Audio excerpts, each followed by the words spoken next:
This is the Messy Progress Podcast, and I'm your host, Adrienne Smith.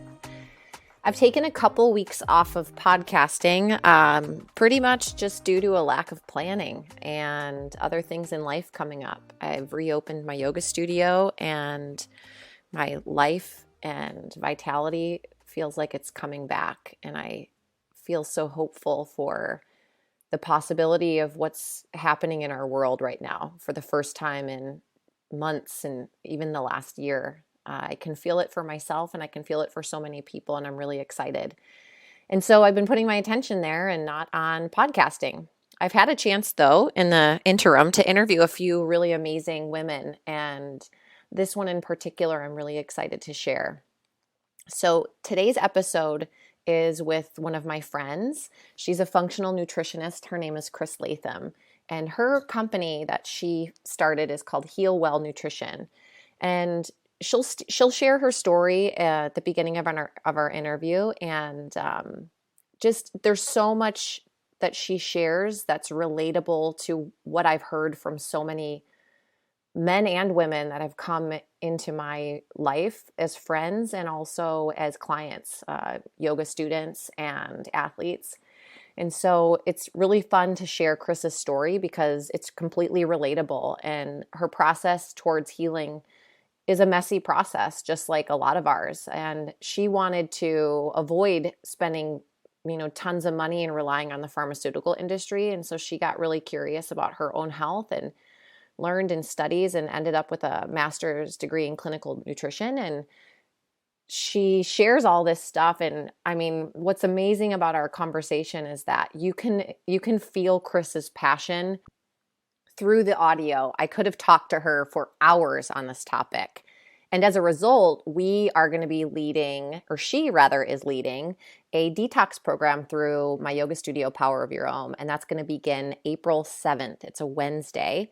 And what that's going to look like is 4 weeks of presentations about the topic that's getting discussed in this podcast and related to detox and why detox, especially right now, is so important. Being aligned in our digestive health is paramount to the success of us all getting through infectious diseases and taking control and ownership of our health and living our best life, feeling great no matter what we're doing, whether you're racing as a competitive athlete or you're handling a household full of kids, your stress. And we'll get into it in the podcast, but I just got so lit up by our conversation that I wanted to share this in a bigger way and put it into action. So all those details are going to be available on our website at powerofyourown.com, and you can take a look at that under programs and workshops. So here we go, our conversation about digestive health.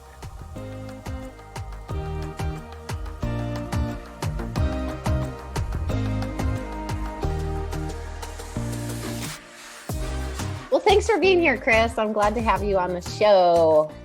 Thanks for having me. You're welcome. So I want to get just right into things. I know you from since I think the week I moved to Santa Barbara. I can remember, maybe not right into nutrition, because one thing I just want to say is, having met you a long time ago when I first moved here, and you were the president vice president, something like that, of the Tri Club at the time. That's right. Co-president. Yeah. And I just remember the thing that I remember of you that's always, that memory that you're like, what? Yeah. Is that you were just super welcoming, and you asked a lot of questions, and you, you have a kindness in you that, that's what I remember. Oh, thank you. Thank you. I do ask a lot of questions. Almost too many, I think. Good. Yeah. I remember that. I remember you guys coming and hanging out with a couple of people where we got to know each other a little bit more, a picnic or something like that. Yeah. We've done a lot of things. Barbecue. Yeah. We did a wine thing once at your house. Oh, yeah. Oh, I want to do that again. Yeah. That was fun. That was really fun. So to get into nutrition, like I knew you when you were still working a corporate job. And then I don't even know if you were doing nutrition at that point in time. Can you walk through just like, how did you get started? What was the like spark for you that was like, I want to start to dive deeper into nutrition? Well, so I always wanted to be a doctor when I grew up. So that didn't pan out. I just went to business school instead. So I started working for a software company, a couple of them in town, because I thought, oh, well, I have a business degree. You can work anywhere. And software companies is cool and I'll get to learn stuff and they pay well. And I just wasn't happy. And at the time I was training. I went to Kona to train to do Honu. So I went there for 3 months because I worked for a software company that had remote working. And so I pitched it to them that they could use me as an example of people using the software to work remotely and work from anywhere. So I took pictures when I was over there, sent it to them, and they made little copies of it and advertised that.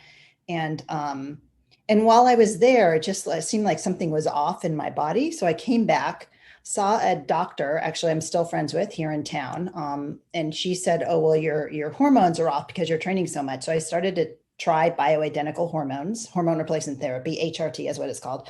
And I don't know, I just didn't like it. It's hard to get it right because your hormones fluctuate during the day, especially women. We have like tons of different hormones compared to men.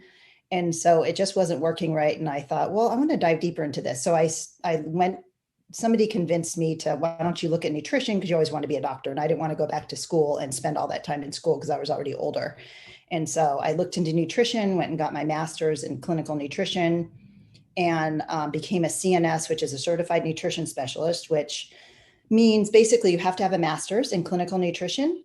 And then you have to pass this exam and do 1,000 didactic hours under somebody to get hours divvied up so that you can pass the exam. That's one of the requirements. And so I did that. They recognize a CNS in some states, but not in California. So anybody can call themselves a nutritionist in California, but you can't call yourself a dietitian because it's regulated. So they're just trying to pass that in California and other states. So New York, you have to be a nutritionist to call yourself a nutritionist.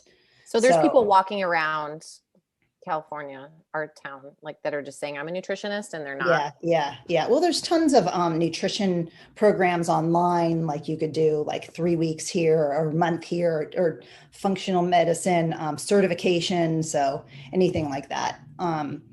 But if you have the background and the degree, and even if you might be, maybe some people are good and they just don't have, because they've been doing it for so long. It's just keeping up on the new stuff that comes out and the data and all that. So I decided to actually this winter, I'm going to go back and get my doctorate in clinical nutrition. So then I'll be a doctor. So you didn't want to be a doctor, or you wanted to be a doctor, and now exactly. It's so funny. Exactly. Yep. That was my goal. So. Was it the school that was in the way at first? Like I want to be a doctor. I didn't want to go back to school, but then you ended up going back to school. Tell me about that. Yeah.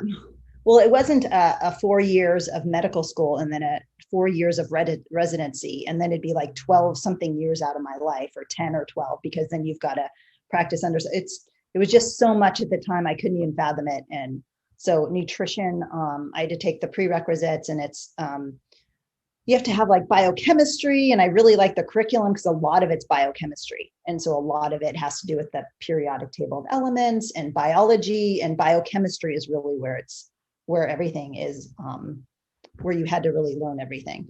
And so so the master's degree is only 2 years.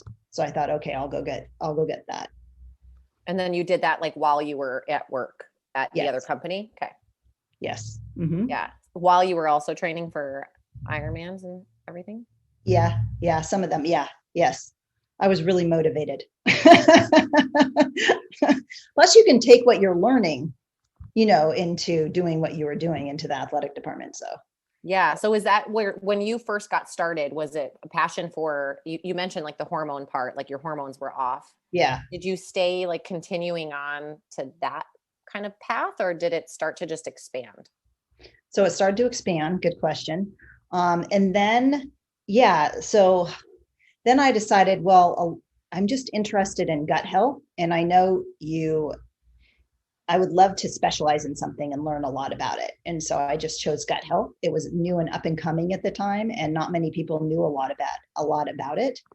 And so I just chose that. And there's a lot of people that have gut issues, and it's just really fascinating, like the whole everything that's involved. The body's so complex. So that's why I chose gut health. But gut health impacts hormones, and hormones are the last to balance out in the body. Once you fix everything else, then the hormones should balance out. So everything's connected. Yeah, I happened to listen to just like a couple minutes of the talk that you did with the Tri Club, and I'll just share candidly is afterwards, Jason, my husband, was the one that was like leading the Q&A. And he's like, I hate that so many of the answers were, it depends. I know. That's like, yeah, it does. It depends on the person because it's so personalized now. It's called, you've heard of functional medicine. Mm-hmm. Yeah. So functional medicine it's all personalized. It's precision nutrition. It's precision medicine where it's based on the individual and their genes. And, back in the 80s, it was like, oh, everybody do this, but not everybody's sleeping the same. Maybe somebody hates their marriage, or somebody hates their job, and, they're not taking in the right nutrients, or, they're not sleeping well. So it's so dependent on. So if I get two people that have gut health issues and they're diagnosed with the same thing, I'll treat them differently, completely different. So take, for instance, SIBO, which is small intestinal bacterial overgrowth, when the large intestine, basically there's a lot more bacteria in the small intestine, and there shouldn't be a lot of bacteria in there. There's more bacteria in the large intestine. So you get an imbalance. And so if I have two people that come to me for SIBO, if they're eating, one can eat garlic and one can eat onions, and they both shouldn't be eating that, but one can eat garlic and one can eat onions, and both of them are okay with that. But if you're going to diagnose everybody with SIBO and say, but you cannot eat garlic and onion, everybody, then that's not right, because some of them can, because they have different gut bacteria. So how do you know that? How do you know that they can eat garlic or onions? So I just ask them. Okay. Yeah. How do you do with this type of food? Do you have broccoli? So a lot of that. So with SIBO, you want them to stay away from FODMAP foods. What's that? FODMAP foods it's an acronym for fermentable oligosaccharides, disaccharides, monosaccharides, and polyols. That's what it stands for. And it's all carbohydrates. So those FODMAPs are found in garlic, onion, broccoli, cruciferous vegetables, certain types of wheat, sugar, lactose has it. So some people have more SIBO and more overgrowth than another person does, and they might not be able to tolerate anything. Or maybe they also have yeast overgrowth or candida. And that's affecting the mix too, or affecting the dysbiosis. And maybe they have a parasite, or there's so many other things that could be affecting it, but that's why everybody's so different, because they have something different going on. So do you test when someone comes to you to find out all those things? Do they get tested for certain stuff? Yeah. So I recommend it. Some people don't. I could just tell if you bloat after eating certain foods, you probably have SIBO. If you bloat right after, you just feel like you're pregnant or something, then you most likely have SIBO. And the minute they stop eating those foods, they feel better, the FODMAPs. Wow. So it doesn't take long. And then you just use antimicrobials to clean things up in there and then repair the gut. Okay. What's an example of antimicrobials? So antimicrobials are basically things that kill microbes. And microbes could be bacteria, parasites, fungus, or mold, things like that. So antimicrobials are like garlic. I spoke about that in the presentation. Garlic, I would give to somebody that has an overgrowth or has bacteria or something, or it's an antiviral, antibacterial, so it kills all that stuff. That's why they cook it with meat a lot, because meat comes with parasites and bacteria. And so garlic gets cooked with it and kills the bacteria and parasites in the meat. Okay. So you're healing it with antimicrobials, and what you're using as food. So I'm making the terrain like it should be with the antimicrobials, because there might be, like, say, for instance, they have what's a good example? So they have an overgrowth of a specific type of bacteria in there that's eating everything up, and then it ferments, and then it produces gas, and then they bloat and they get burping, and then they constipation and diarrhea. And so that one particular microbe can be killed maybe by garlic. So I give them garlic, and then they stop eating those foods, and they clear that group out, and they bring it back down to normal levels. So everything's in balance. The gut likes homeostasis. It likes everything, and it likes everybody to work together. It doesn't like somebody to take over and start, going to other houses and knocking in and starting fires and things like that. Everybody should be working together. Otherwise, one group takes over, and then they go and, take over everything. It's just like a city. It's just like I'm laughing inside because I'm like, isn't that's kind of what's happening? Yeah, exactly. I guess what the part of it was healing it with the garlic in that case, instead of the maybe fast cure, we'll call it, or of like antibiotics or something like that. Yeah. So antibiotics kill everything. The garlic won't. It'll specifically target certain things in there, and antibiotics will kill everything. And then yeast will overgrow. So typically when you have, I get a lot of people with antibiotic use, and they have the dysbiosis, and then they have SIBO. SIBO is you can get it from antibiotic use, but then it's also, you also have fungal overgrowth. And so because the antibiotics will kill the bacteria, but it won't kill the fungus. And so the fungus overgrows. So like I said, viruses and bacteria and fungi are all in us, and it all works together. And if our immune system is down or something happens, like somebody's stressed out, then they'll come in and take control. But we all have it, and they all work together. And Candida is actually helpful to remove heavy metals from the body. So we do need some of everything. We just don't want an overabundance of it.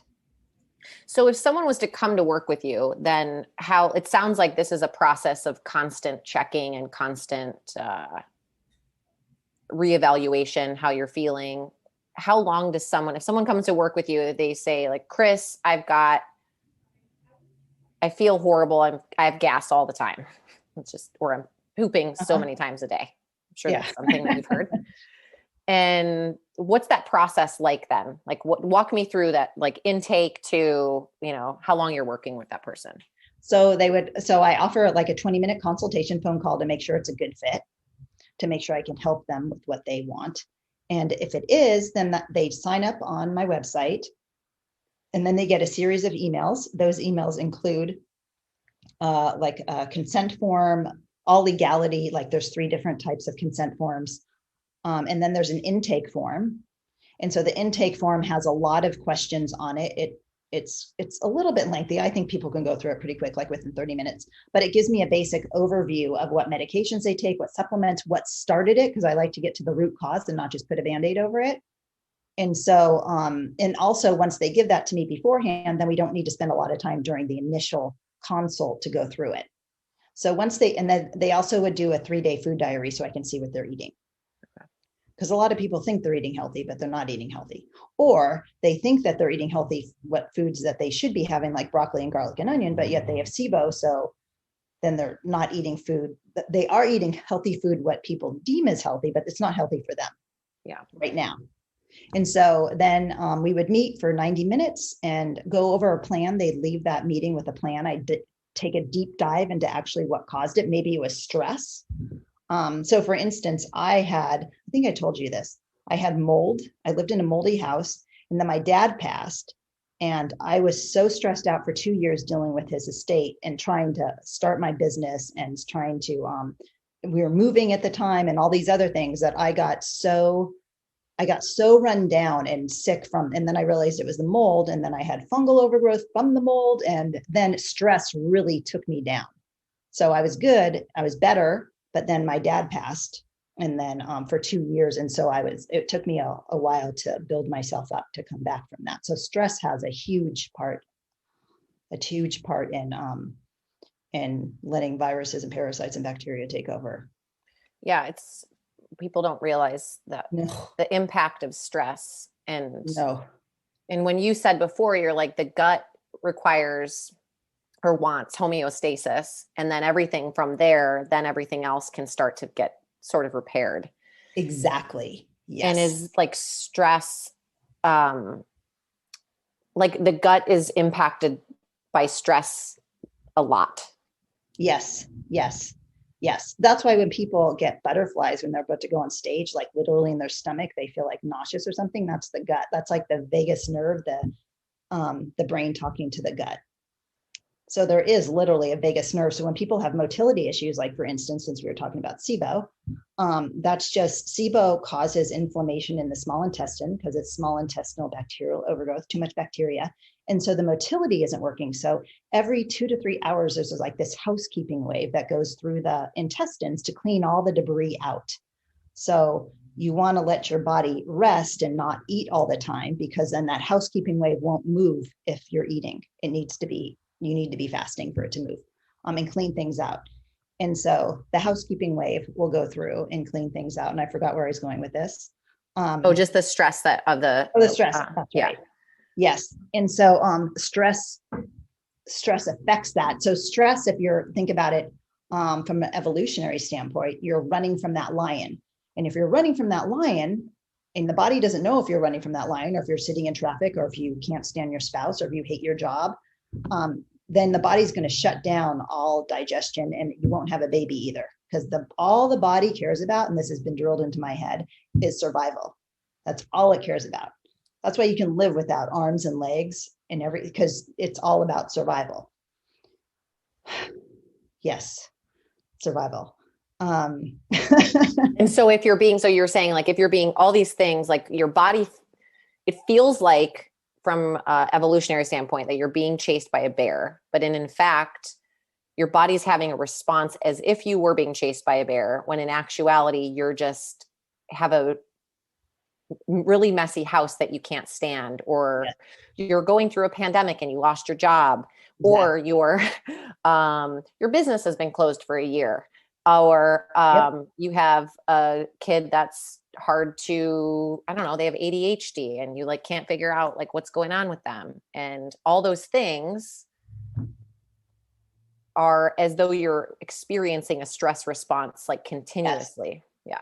Yeah. Yep, exactly. And it impacts the gut too, because then it shuts down everything. And that's why people typically, when they're stressed out and they're working a lot, they have high blood pressure, because you're running from that lion or bear, and the body says, oh, we got to move blood and oxygen to the extremity so we can run and flee from that lion. So that's why your eyes dilate, your blood pressure increases, you get a rush of glucose into your system.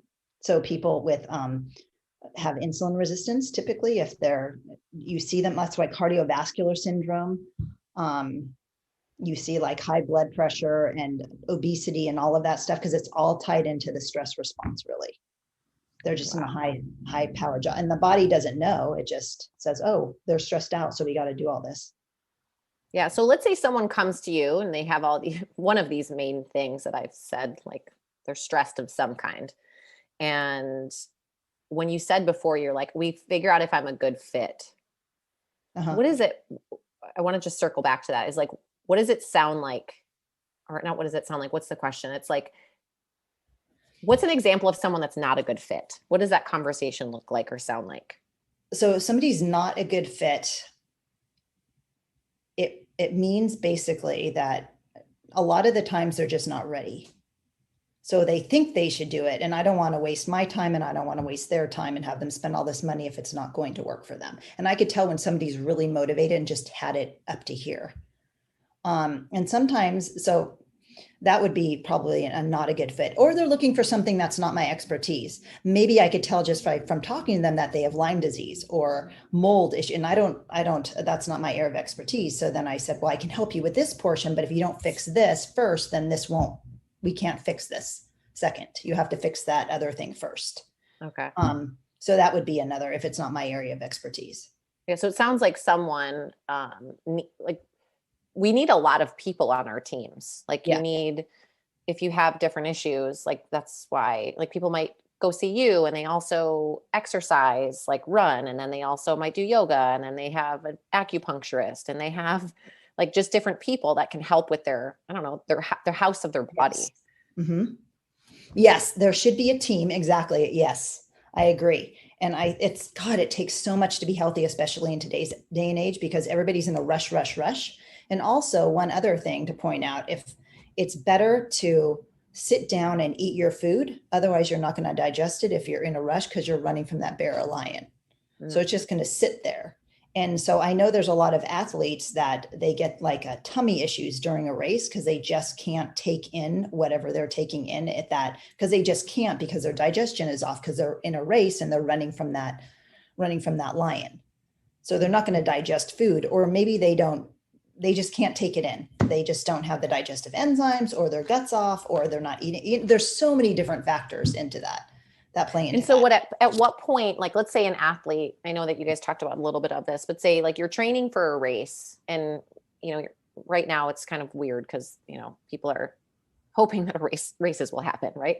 Yeah. But you're training for a race now, almost seems like the perfect time to evaluate some of these things in like a training protocol. Like you try to eat or drink whatever calories, food, and you see how you respond. And if things aren't going well, this would be a good time to check with someone like you, so that when it comes to race day, you actually have things sorted out and you don't end up having food be the thing that's your issue of why you don't get to the finish line, let alone the start line, but the finish line.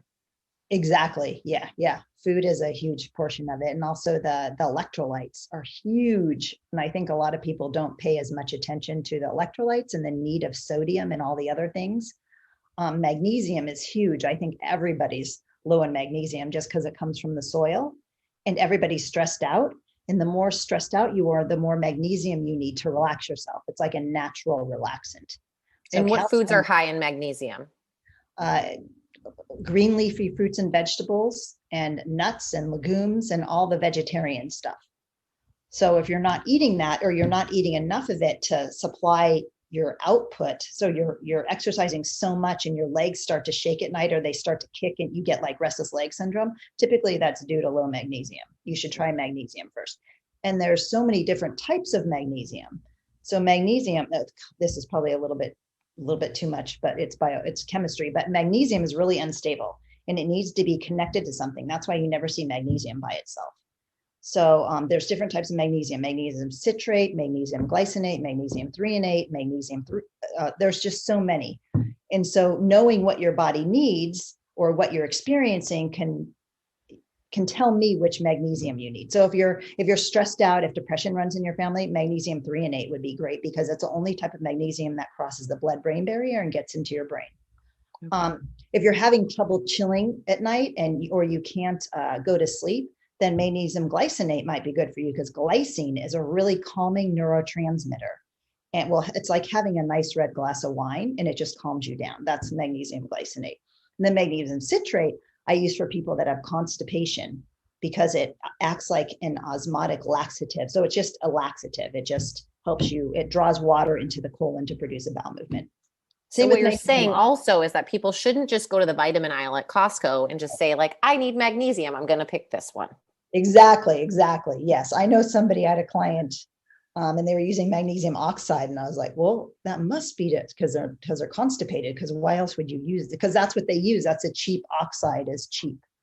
And it's not going to be absorbed. You're not going to get the benefits from it. So fascinating. Yeah. And that's a major electrolyte, or it is a huge electrolyte, but it's something that people don't know, especially as athletes or people under lots of stress are not getting enough magnesium. And you can test that. You can do like a organic acids test where you test, actually it's not an organic acid test, it's a red blood cell magnesium, because a lot of the magnesium, the body's smart and it will keep magnesium you can't test it because it regulates it. So you want to test where the magnesium is, and that would be in the red blood cell. So you want to do magnesium red blood cell. But if they just test magnesium like they're doing in the serum, which is not in the red blood cell, then it will tell you everything's always okay unless you're really low, because that's not the backup magnesium. That's not where magnesium is being used. It keeps pushing magnesium out into the body. And so once you're really low in the serum, then that means you're really low. Your body needs it. Okay. If that makes sense. Yeah. And so back to the question I asked you before about like testing, is like some of these things so someone starts working with you and you had said, you'd ask them some questions about things that they eat and you can tell right away some of the issues that they might be having. Uh-huh. And then what about doing these other tests? Like, do you have like a kind of, certain ones that like, does everybody Yes. take them? Or is it kind of hit Yeah. or miss depending on So it who? depends on the person. I'm working with somebody with Parkinson's right now, a couple. And I suggest for them to get an organic acid test. And what that means, it's just like a CBC or CMP, which you would normally do with your doctor, a complete blood count or cardiometabolic profile, or complete metabolic profile, sorry. But it's the other end. So what an organic acids test does is it tests for organic acids, meaning it tests for the end. There's specific pathways in the body. Say for instance, B12. If you go in and you say, I want to test my B12 and your doctor tests your B12, he's testing the serum. It's not you can't tell if you're low or not, if it's really in the serum, unless it's really low, like I said. But then again, that's in the serum and not in the cell. So organic acids test for something called MMA, which is methylmalonic acid, and that can tell you if you need B12 because it's a backup. So there's a pathway that B12 uses, and if methylmalonic acid is high, that means it's backed up and you need B12. It's like it's high, so you need B12. Okay. So if it's high, it's backed up and you need it. So that would be an organic acids test. And it tests for all sorts of things. It tests for amino acids, which a lot of people are low in, especially if you can't sleep at night. Amino acids are used for neurotransmitters, and amino acids are huge. They're just a lot of people, especially if you have gut issues or you're not eating right or you're on PPIs or stomach acid suppressors and you're not getting enough amino acids, you're not getting enough protein because you have to have stomach acid to break down protein.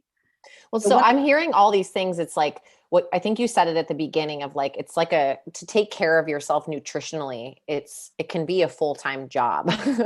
Yes. Like I'm doing some things for myself right now. And I like, will remember it. I'm not used to taking a probiotic when I'm eating. And so I'll have eaten my food. And then all of a sudden I'm like, oh shoot, I forgot to take that. And I'll notice just like, even when it comes to like compare it to like exercise or getting on a new plan of some sort, it's like there's a learning curve and a new way of doing things that people aren't used to doing. And so tell me if I'm wrong here. It's like a lot of people will just go to the doctor. I have this issue. And then they get some sort of antibiotic or pill or, I can't, something, what you said about I don't know what letters it were, but for like stomach acids, it's like you're taking something. Yeah. And then all of a sudden you're actually just putting a Band-Aid, like you said, on it and not looking at the root cause, because looking at the root cause, like really takes some lifting, some willingness, some kind of, I don't want to say rock bottom moments, but it's like, I don't want this to be the thing anymore. And I don't want to just put a Band-Aid on it. Yeah. Yeah. And sometimes it normally takes longer than you want it to, or you think it would. So I have like a 3-month plan and a 6-month plan. And to be honest, a lot of people should go on the 6-month plan, or sometimes it takes a year, just depending on how bad it is and how long it's been going on, or how much you actually follow the diet. And also it's not just diet, it's lifestyle. So like we said, like the sleep and the stress, all of that plays an impact in it too. Are you meditating? Are you doing things like yoga to calm yourself down? So all of that plays a huge role. Because if you just like change your diet and you put in all these things like the vitamins you're supposed to take and the minerals you're supposed to take and you're eating the right food, but you're still stressed out like bonkers, like what's going to be the impact of the food? It won't help as much because your gut will still be torn apart. Stress impacts the gut because it decreases the immune system, because you're running from that lion. And so it's like everything is on alert. And so the immune system gets out of balance when you're stressed out, and 80% of your immune system is in your gut. And so there's something called secretory IgA that protects your gut mucosal layer. It's like an immune system protector. And so that will go low, that will decrease when you have stress. And so it's not protecting you as much. So that's what allows things to come in and take hold, like bacteria. Like if you have Epstein-Barr, sometimes people have a flare and sometimes people don't. And normally, especially with this virus too, if you have all those issues going on, like it's targeting men and older men who have cardiometabolic syndrome, So you have all these things going on with the cardiometabolic syndrome and your immune system, and everything is just like on high alert and it's just going, and it can't attack the virus. So the virus sneaks in and then it takes over and then you get sick. So like that, are you talking virus, like COVID virus? Yeah. Yeah. That's, it's interesting because it's, what, if we fix one thing, but we don't fix like all the things, yes. It's like, I don't know. It's like, you might as well just keep eating like shit. Yeah, exactly. Yeah. I get people coming to me and, God, I've been so healthy for so long. And all of a sudden I don't understand why. Well, it's because there's like this cup or this glass of water and you're finally like filling all the water to the top and finally it's overflowing and now you're feeling symptoms, but something was going to give because you kept filling it and filling it and filling it. Mm-hmm. So what's one thing, like, let's say someone comes to you, they're like, they're not a good fit because they're like, I'm not going to do the work. I'm not going to sign up for this whole thing. I'm not going to quit drinking. I'm not going to quit drinking coffee, all the things that, everyone is like, really, do I have to give that up? Was that part of the nutrition plan? So like, is there, besides like, obviously like we can't just fix one thing and everything gets fixed, but is there like a couple things that you would say to someone?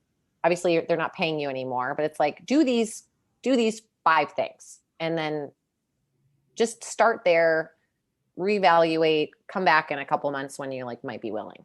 What are those? So I'd say the one thing is that I don't see a lot of people doing is not eating a diverse menu, especially of fruits and vegetables.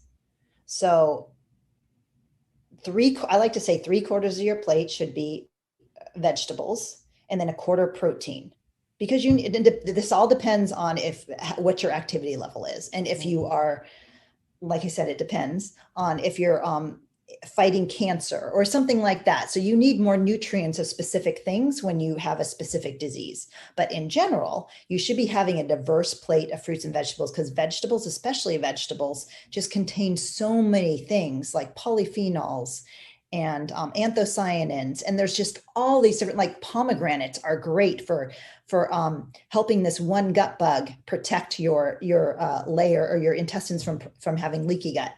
So pomegranates are great for that because there's one gut bug that I spoke about this in the Trichla meeting called Akkermansia, and it provides a mucus layer along the intestines. And that mucus layer is where the probiotics and everything lives, your immune system. And when you don't have that mucus layer, then things can like get into the spaces and take hold. And so you want to feed these good gut bugs, and pomegranates is one thing that feeds this particular gut bug.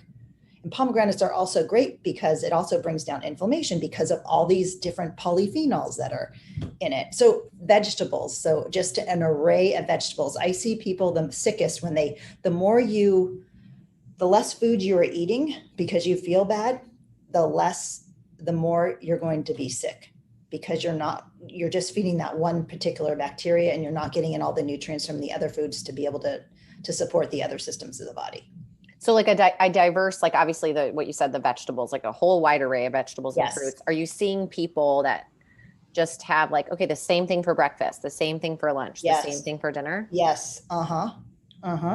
Yeah. And I have actually, there was this one client who would eat smoothies all day. So it's like 40 to 50-year-old female.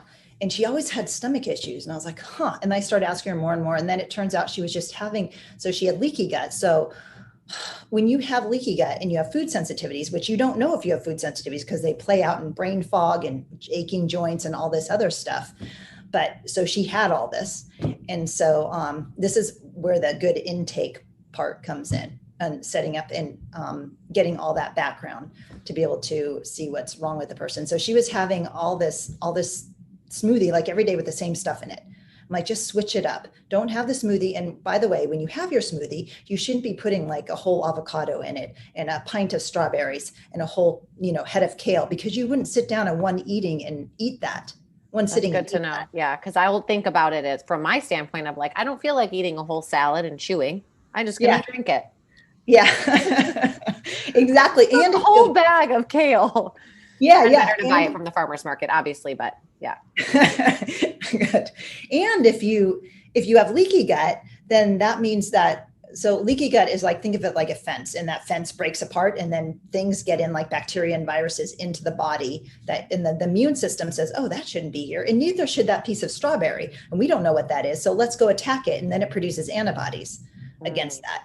And that's when you start to have this inflammation because food leaks out from the gut and it shouldn't be in the rest of the body in circulation. And so in a nutshell. And so this one woman, she just stopped doing smoothies, or I said, have what you would normally have at one sitting, like 5 strawberries and maybe, a quarter of that head of lettuce and a half an avocado or a quarter of an avocado, and then fill it up with the rest with liquid. And I said, don't have it every day, because if you have leaky gut, that's just going to create more of that. The body it overloads the body and it can't take in all of that food at once. And so it creates more inflammation. So you should only be eating what your body can take in. So she stopped doing that. And I heard back from her within a month, and oh my God, I can't believe how good I feel. I don't feel nauseous anymore. My gut problems. I'm like, oh, good. You're having real food and you're like taking in different types of food. You're not having the same food over and over and over. What a simple solution. Yeah. It's crazy. Mind blowing. Yeah.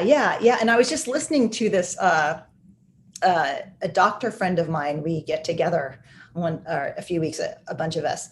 And he was saying how he had this client and he had he was a 26-year-old male and he was in college and he had a lot of gut issues, and he'd been to doctor and couldn't fit it out. And he had diarrhea and constipation, and he had GERD, acid reflux, and then he had all these skin issues. And so they just told him, go home and have some fruits and vegetables while we get the labs back. Make sure you're incorporating that. He said within a week, he felt better because he hadn't had fruits or vegetables in 7 years. I couldn't believe that. I'm like, what? How can you not have fruits? So his gut was just like all destroyed from not getting any nutrients, from not feeding the good gut bugs. Wow. Well, In-N-Out Burgers seems to be doing extremely well right now. So. Yeah, exactly. Well, they do have lettuce and tomato and onion. So great. Yeah. But that's like the reality is like, that's,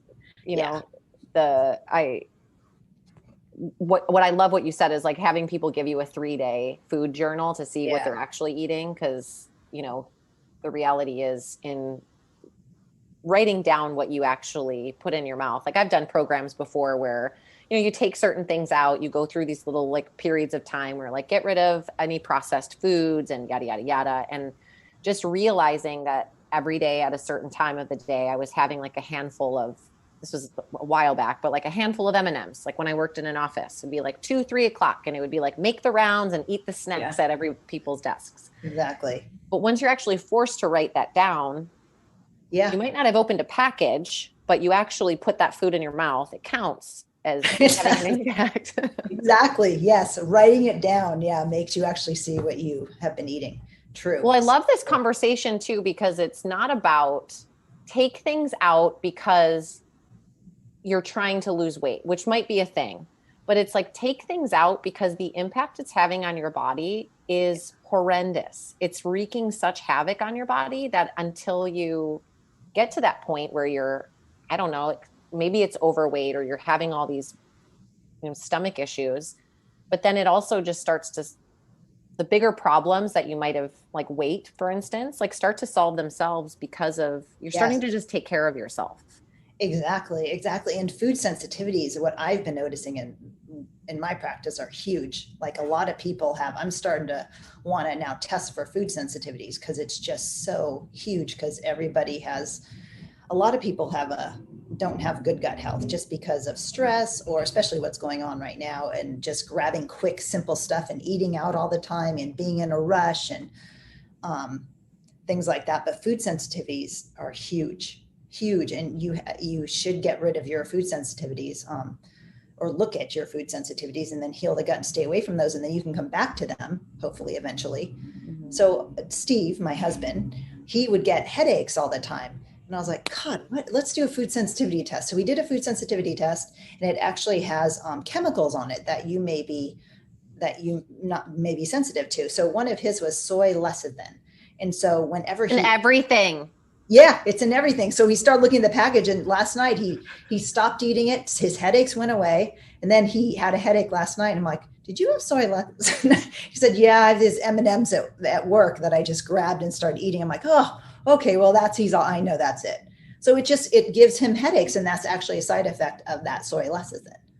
Wow. So but it's not for everybody. Like that doesn't affect everybody that way, right? I can eat soy lecithin all the time and not get a headache. Yeah, exactly. It's certain people. Yeah, his that's mom, amazing. same thing. Yeah.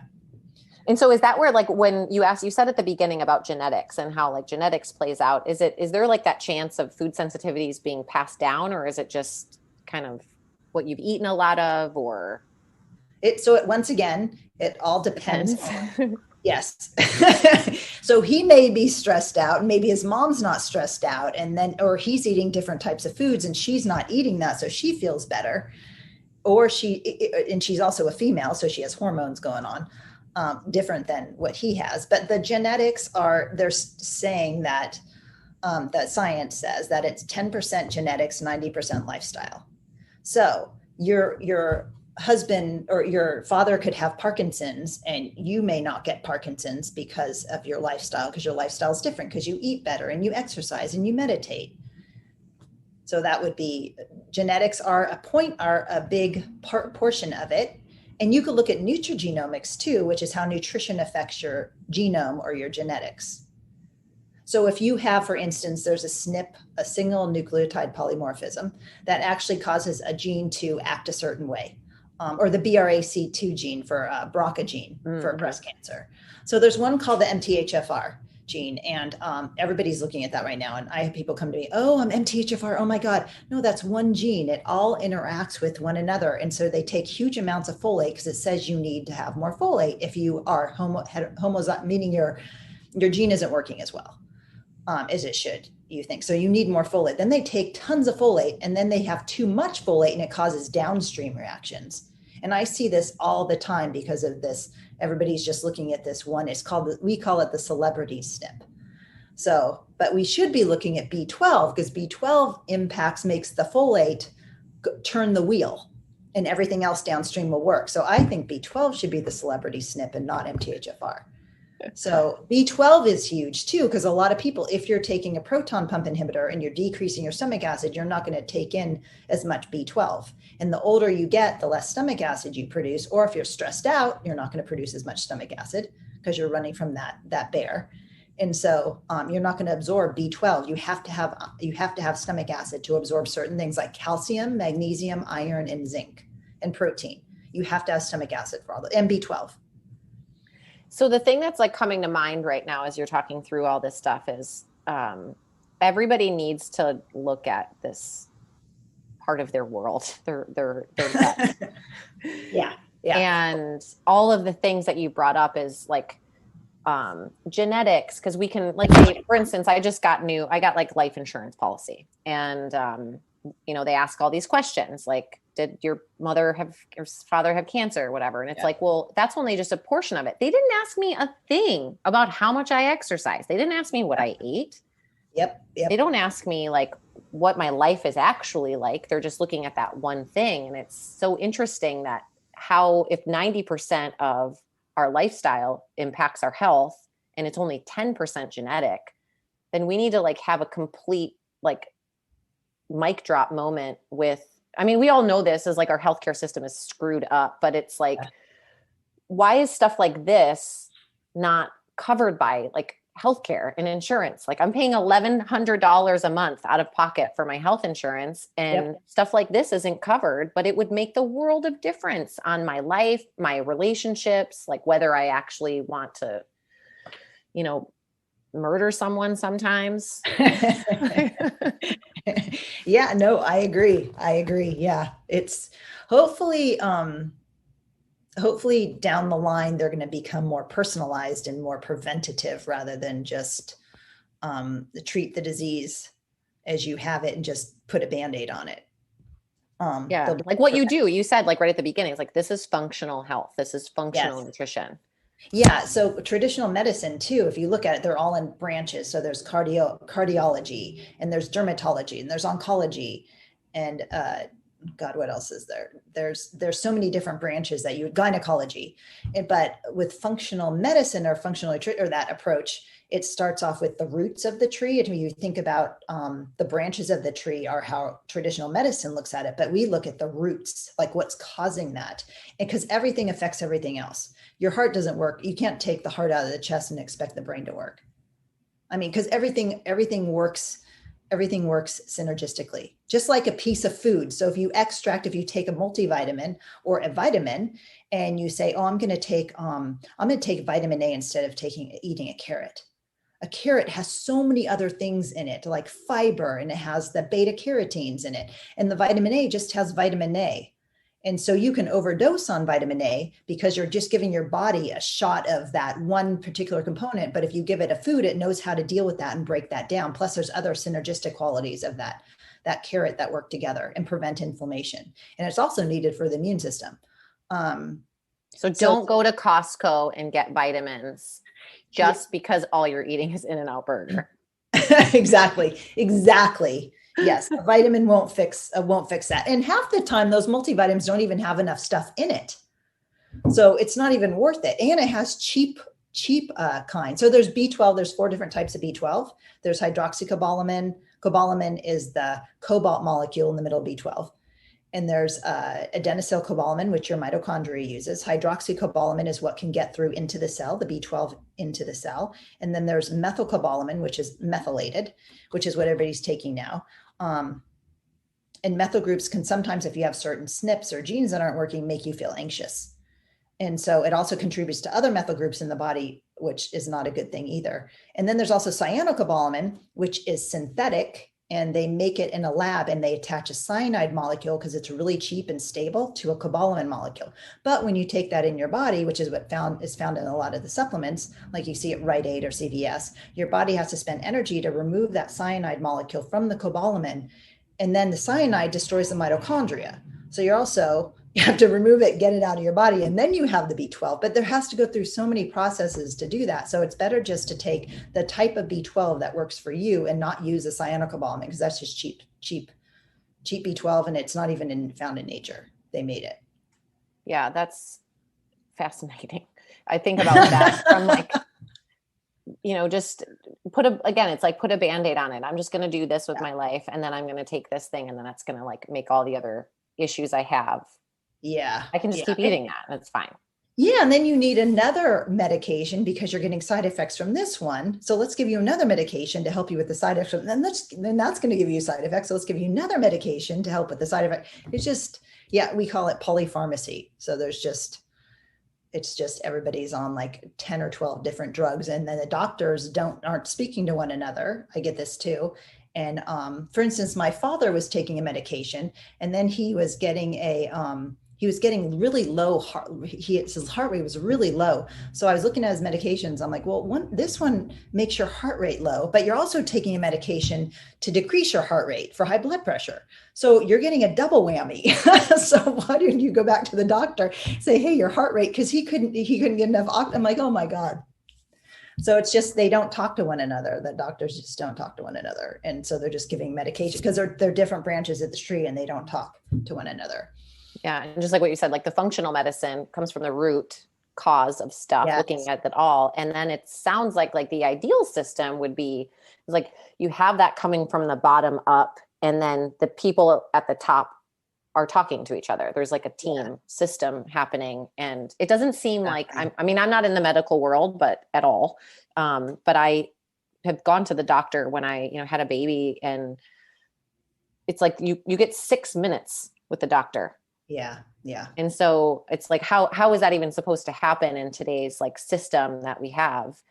And yet that's just the thing that just keeps, and we've gone from not even going to a doctor anymore, but just doing it, virtually. And there's just, you've done all the Zoom stuff and everybody's done all the Zoom stuff. And I've been teaching yoga on Zoom. And it's like, there's just so much lost when you're not with a person, like the body language that you don't see, or their eyes dilating as well, because you're not that close, or you're not looking, and the color of their skin changing, just with like how much their body temperature is going up from them being nervous because they're actually lying to you or something. Yeah, exactly. Or they stop breathing. Yeah, it's true. It's true. Yeah, it's changed. Times have changed. What are the other things you brought up? The eating fruits and vegetables and like the diverse plate. What are any other like do these things, please?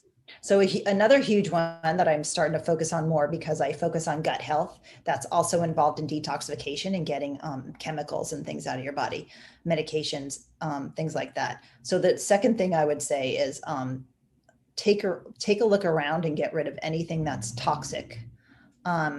Plastics. So for instance, the biggest thing, the number one thing I think it was plastic, because everything is in plastic. You go to the grocery store and there's salad wrapped in plastic and there's everything. They even have hot containers with plastic in it, or chicken rotisserie in plastic. So that all has compounds in it that that's foreign to our body. And we have a really hard time breaking that down. So staying away from those, because that helps fill that glass of water up even more and it finally flows over. Then there's arsenic and lead and mercury. So if you're eating a lot of swordfish, I had a client and we did a organic acids test on him and his mercury. We're looking at his toxin levels and his ability to detox. And it was, so high. And I was like, well, what are you eating fish?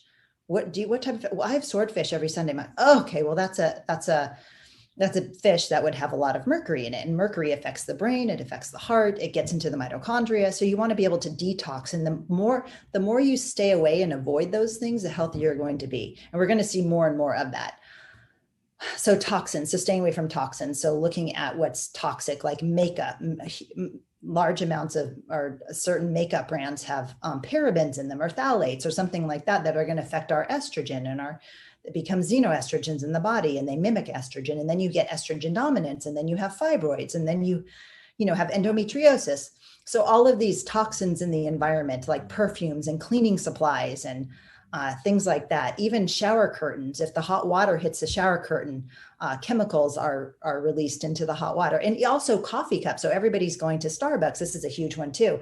And if you just take off that plastic coffee cover when you go, then you're going to be fine. But that coffee lid is made of BPA or BPS, because they say BPA free now, and then they come out with BPS, which is supposedly even worse for you. So yeah, I know. So once that heat hits the plastic, then you get it into your body. So you want to take that lid off. It's the heat that does it. So if you're having plastic water bottles, if you grab like a Crystal Geyser water bottle and you have it in your car and it's hot in there, that plastic and that BPA is going to leach into the water. And also it's been found to lower men's testosterone levels. So there's a lot of testosterone. There's a lot of studies coming out now about how men have lower sperm counts, and plastic and pesticides also is one of them. So they've been finding frogs, this has been for a while now, that male frogs and they have like female and male parts, or they have no sperm because of the pesticide. So it's all these toxins, and there's food colors and there's soy lecithin. There's just all these compounds that our body was never meant to deal with. Mm-hmm. And so staying away from those would be a huge, huge help.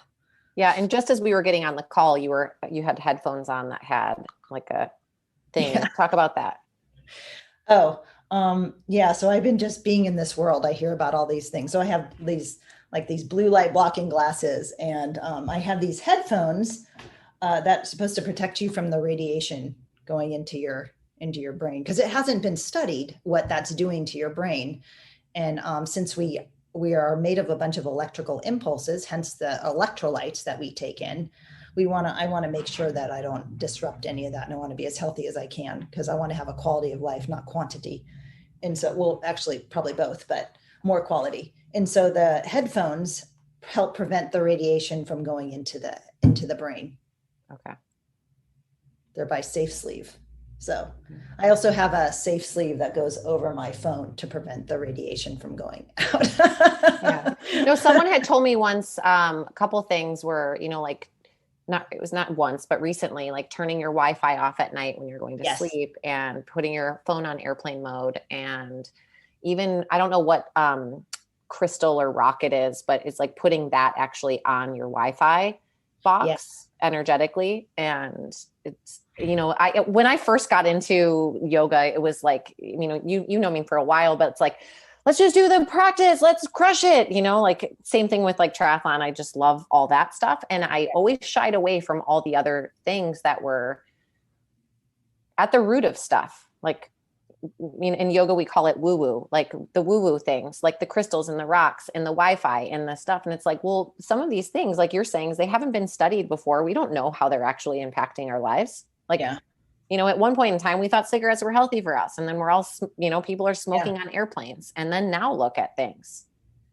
Yeah, I know. It's crazy. Yeah. So some people, like, it's the EMFs that are coming out of the Wi-Fi, but some people aren't affected by that. But really, really sick people, like Lyme and mold people that are really sick, they're completely affected by that. In fact, here in town too, we have a fireman friend, and he said that there were some firemen, there was a firehouse, and they were building this huge antenna right near it. And a lot of them couldn't sleep. And they thought, God, why can't we sleep? And they thought maybe it's the antenna. So they moved the antenna and they were able to sleep again.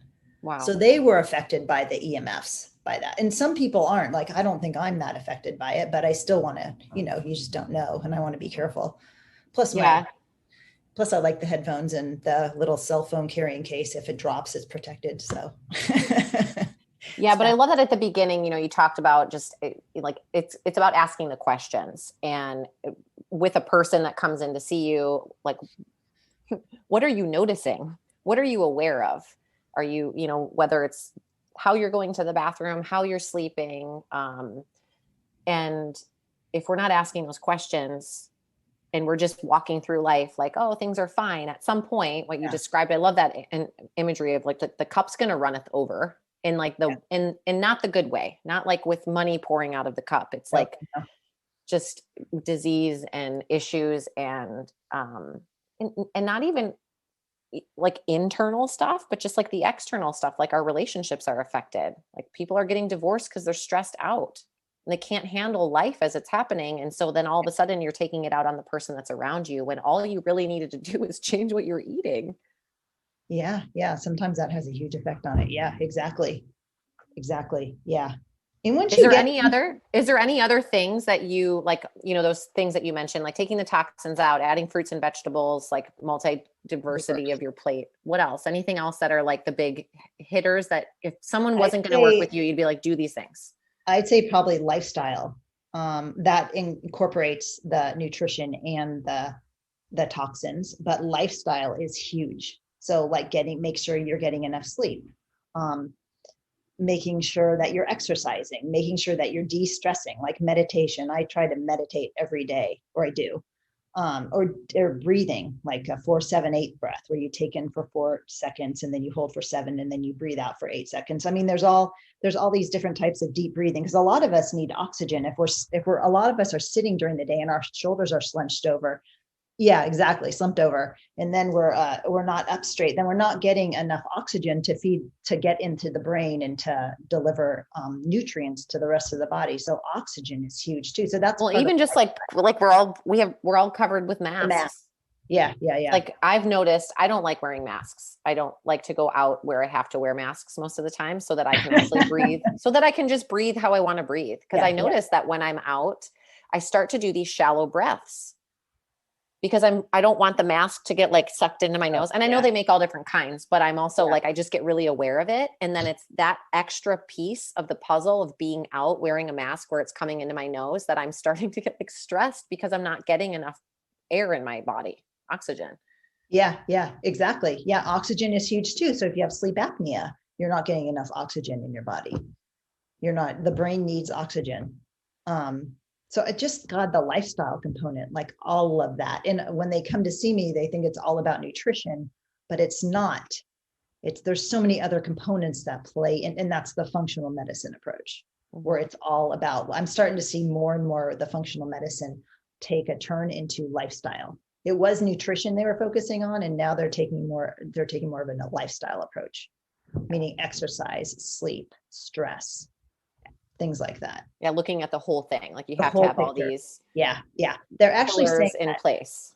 Yeah. They're actually saying that the year 2021 is the year of de-stressing because of obviously COVID. But that's what people should be focusing on. So there's going to be a lot of stress disorders come out, like maybe this year, late this year, or next year. So a lot of anxiety, a lot of, things like that, more sleeping issues, like you said, divorces, and then just dealing with the stress like of a divorce and death. That's huge too. Yeah. So stress is huge, and you don't even realize it's affecting you, but it does.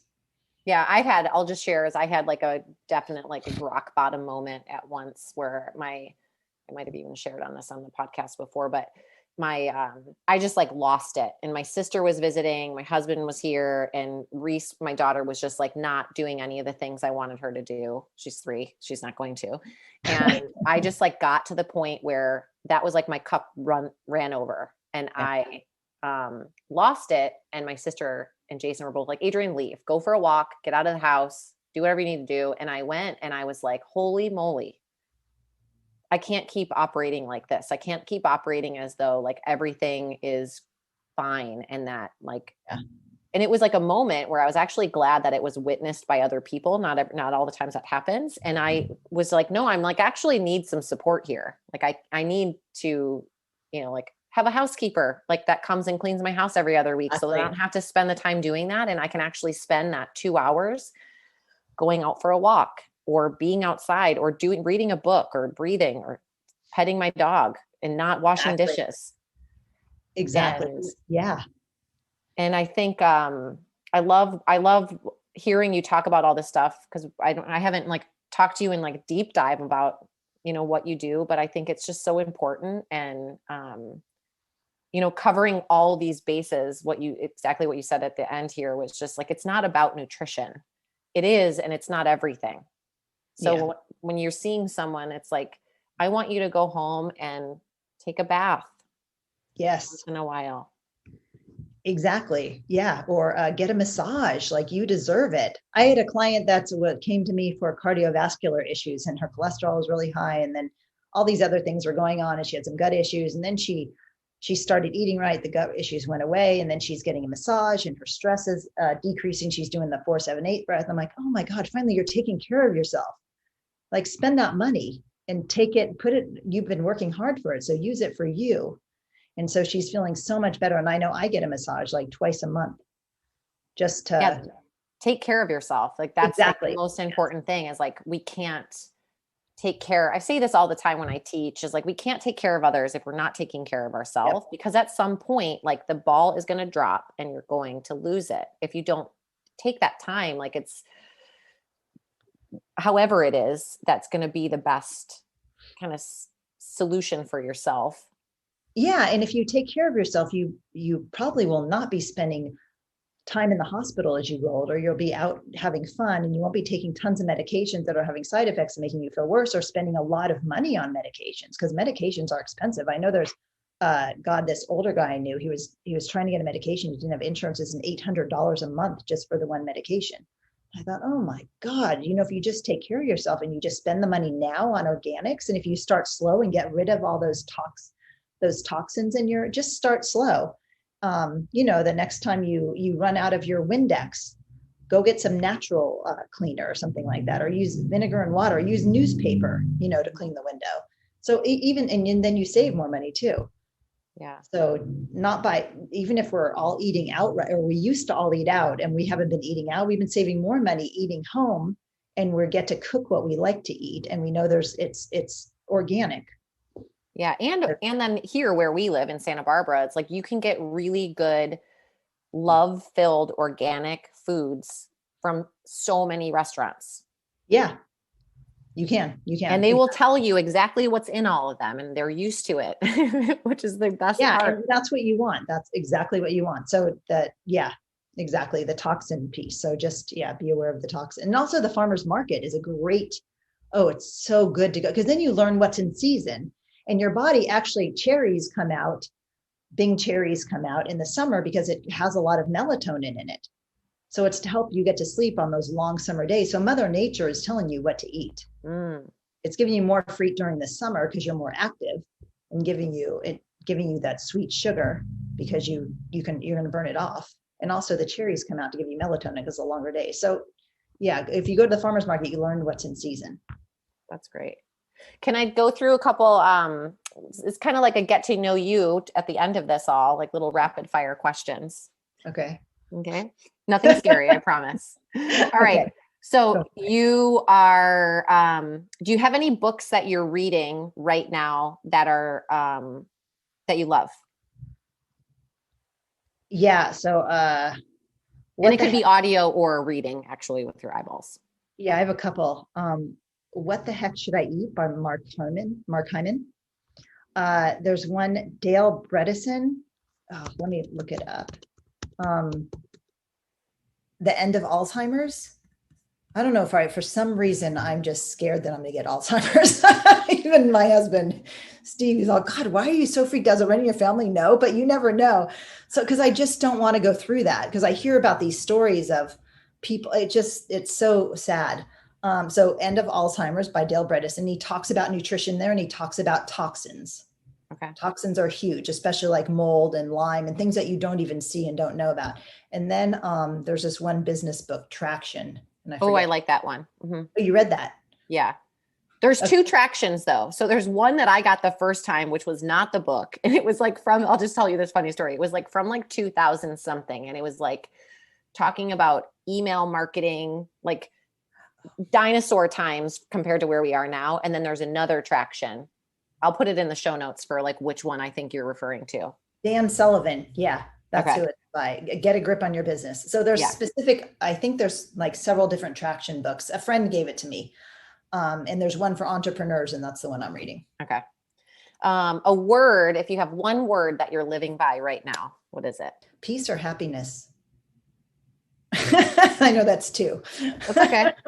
It changes. They kind of go together. Your peace, happiness, exactly. you know? Yeah. Peace and advice that you got from a woman in your life. I don't know. I have one from a male. Sure. Go for it. Don't ever go to bed angry. My dad said that to me on my wedding day. So that sticks in my mind. Have you lived by it? Yeah. Uh-huh. And trust me, there's been times when I've tried, I almost went to bed angry. Yeah. I can relate. Like I have so many moments where I remember like I can still think of like times where I'm laying in my bed and I'm like feeling like I'm getting chased by a bear, to go back to that. I'm so mad. Just so mad. Not a good place to go to bed. No, it's not. It's not. Ugh. Yeah. What's your favorite snack? Lately, it's been like a rice cake with sunflower butter on it and a little bit of salt. I've been craving salt. Do you eat peanut butter and almond butter? Or? Yeah, I switch it up. So it's good to switch it up. Like I said, diversity. Yeah. Because there's different components in different foods. So if you go to the store and you're getting the same red delicious apples, mix it up. Go get Granny Smith and go get Envy and go get all the other different types of apples. That's great. What would you tell the younger version of yourself? You're going to live in a house of mold, so don't go do it. That's probably what I tell. No. The younger version of myself, I'd say no matter wherever you go, there you are. Somebody told me this one time. So wherever you go, there you are. You cannot run from your troubles. So even if you go and you move all around, you're still going to be who you are, and you're still going to be with yourself, and you're still going to be yourself. So you need to fix what's inside. Awesome. That's good advice. Yeah. Thanks for doing this, Chris. This is great. Oh, thank you. That was fun. Thank you so much for listening to our conversation about digestive health and detoxing. And it led us to go on a bike ride together, actually. And Chris is going to be presenting a 4-week program at the yoga studio that I own, Power of Your Own, beginning on April 7th. So what that looks like is every Wednesday from 7 to 8 p.m. Pacific Standard Time, she will be presenting information about detoxing. Each week is a different topic around detoxing, and more information on this can be found on our website, powerofyourown.com. And I encourage you to sign up for the program if there was any part, even one small part of this conversation that lit up an interest in you. See you soon.